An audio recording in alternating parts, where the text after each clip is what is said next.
What up, Gotchi Gang? This is Hefe here, and this is Avagachi Pacific Chapter, where we talk about all things Avagachi.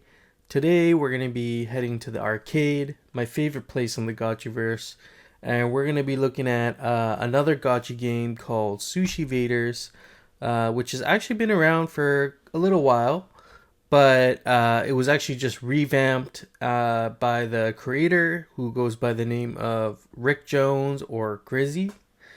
And I'm really stoked to take another deep dive into this game and show you some of the new revamps. And also, I have a little exciting announcement at the end of this video, so stay tuned.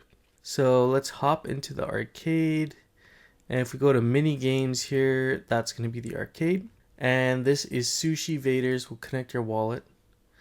And here are my gotchis. I have... So this is another gotchi game where your stats affect gameplay here. And I can quickly go through kind of a little bit of a gotchi build, some gotchi builds for you.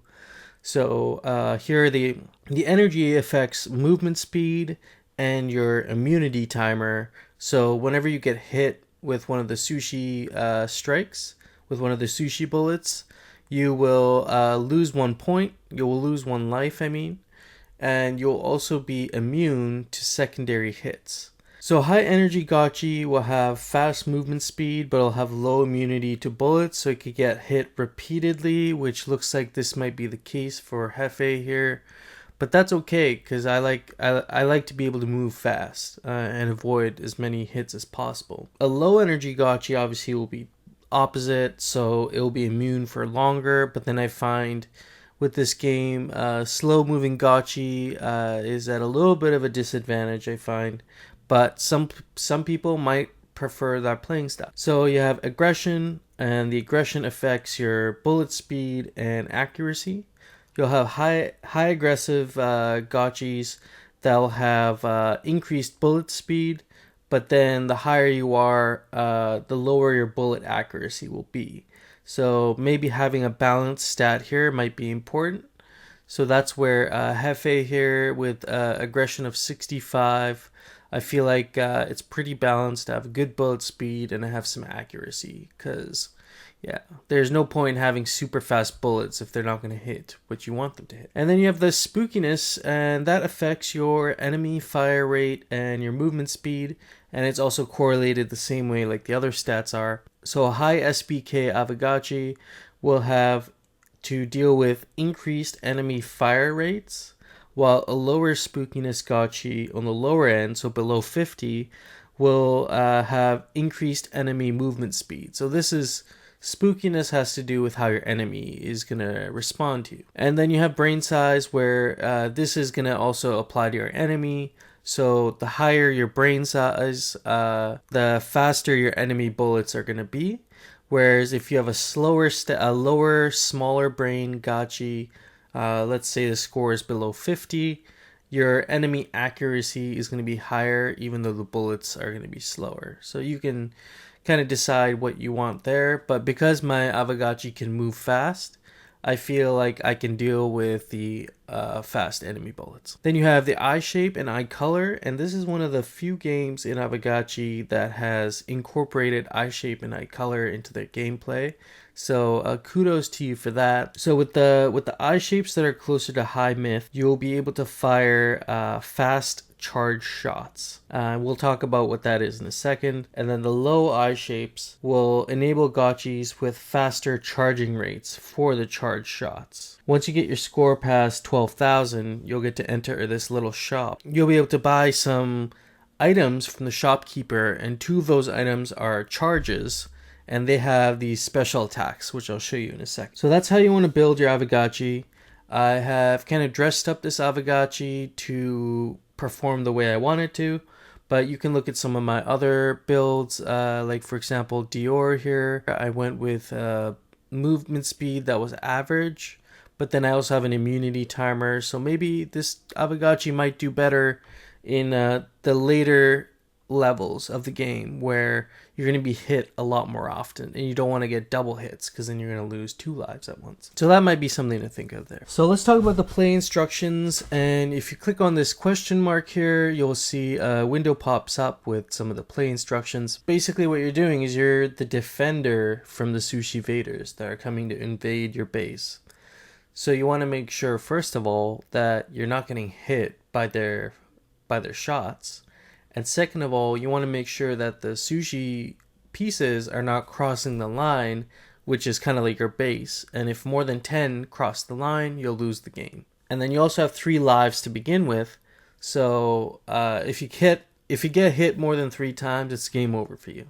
You're going to use these left-right arrow keys to move your Gotchi. You're going to use a space bar when you're shooting. And I'll show you a little trick. When you hit the space bar 1 time, it goes into auto fire mode, so that comes in handy. And then back to the charges, what I was saying is if you have charges in your inventory that you bought from the shop, you'll have a little bar that appears beside your Avagachi, and you're going to press C, and you wait till that bar fills up. And as soon as it's filled up, your power up is charged, and then you're going to press space and you're going to fire that charge shot. So these are your enemies, and I'll quickly just go over the enemies, then we're going to get right into the game. But this version of Sushi Vader has 3 different kinds of enemies.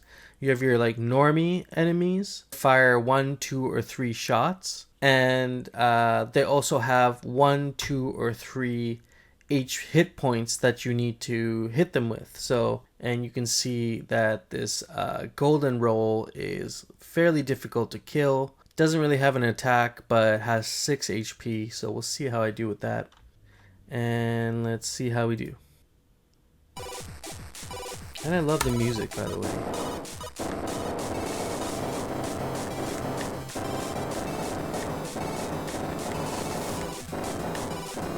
I think the music was done by this guy who goes by the name of Juice. And you can see some of these pieces are thrown out a couple, like 2 shots, and some of them are throwing out 3 shots. So this goes back to what I was saying. And when they get close like this, you want to be really careful because they'll fire out. Some of them could just fire off like 3 shots when you're really close, and then you'll get hit a bunch of times. So I got pretty close there. Got to 11,000. And it's not a bad idea to camp out on one side of the map for a bit until you get your sushi pieces down, and then move to the other side and work on that bit. That's my strategy anyway. And I got hit a bunch of times. I think I have 2 lives left, so I'm doing alright.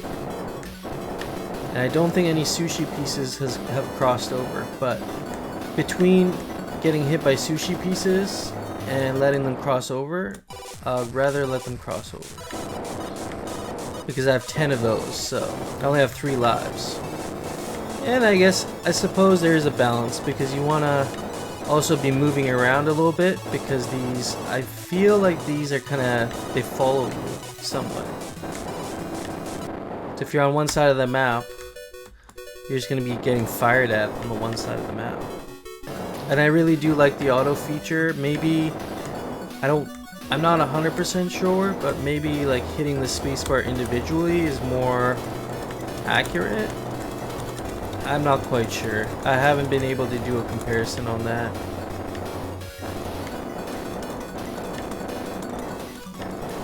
We're going to keep it in auto. I like that auto fire.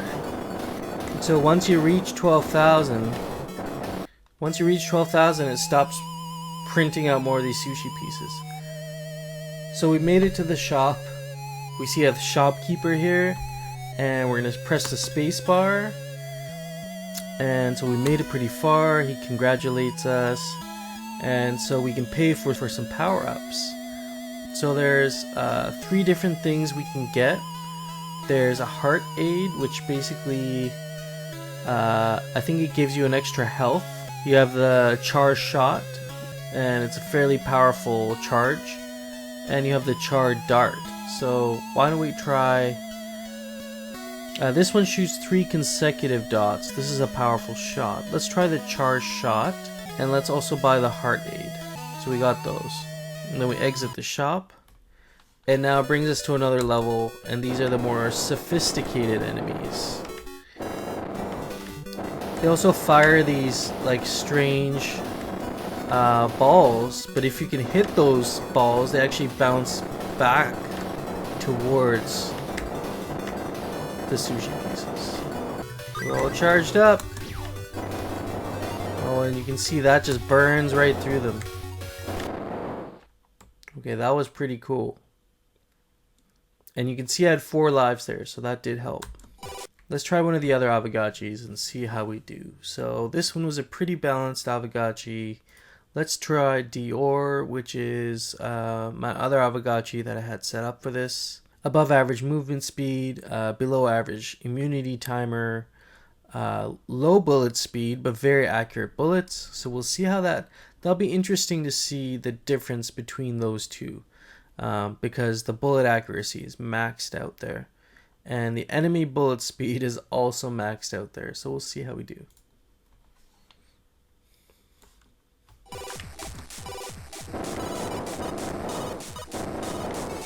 Okay, you can clearly see these bullets are a little bit slower. And I move a little bit slower too.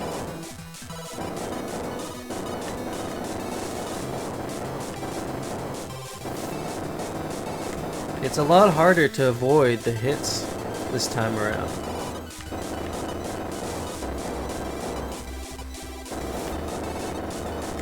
But I can avoid the enemy bullets a lot easier too. Those are not accurate at all, right? So